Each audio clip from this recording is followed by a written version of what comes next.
So I have a 2018 Jeep Grand Cherokee, and I had an issue where a message popped up on my dash saying that I had to stop the vehicle for safety. The vehicle ended up dying on me, so I actually had to lift this console,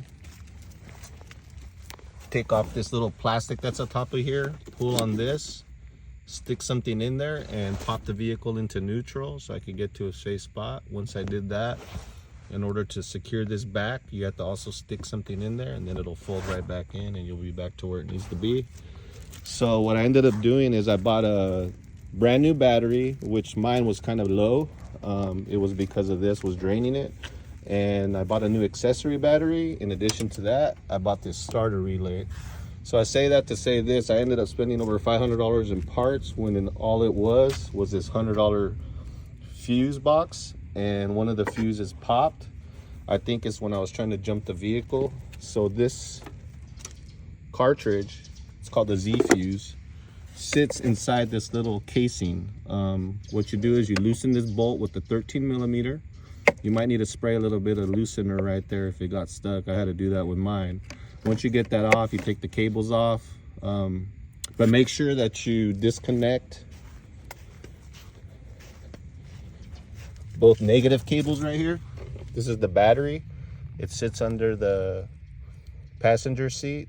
It's kind of a hassle to get out. This sits inside a bracket, so to save you a lot of time pulling these batteries and wasting money on them, just unscrew this terminal with the 10 millimeter.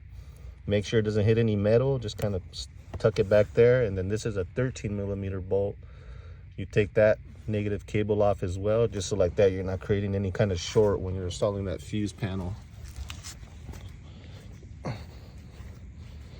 So back to the fuse panel. Once you loosen this 13 millimeter, you take this out. This little fuse slides in the plastic cartridge.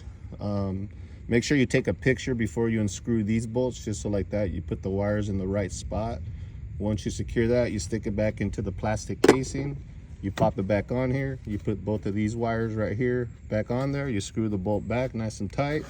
Connect your negative cables over there. Crank up the vehicle and you should be good to go. But hopefully this video helps. But if you have that issue, start with this. It's a $100 fuse. Once you pull it out, if you notice nothing's popped, then you probably have another issue. But this is a great place to start before you buy batteries and relays and start going through a electrical mission. Hope this helps.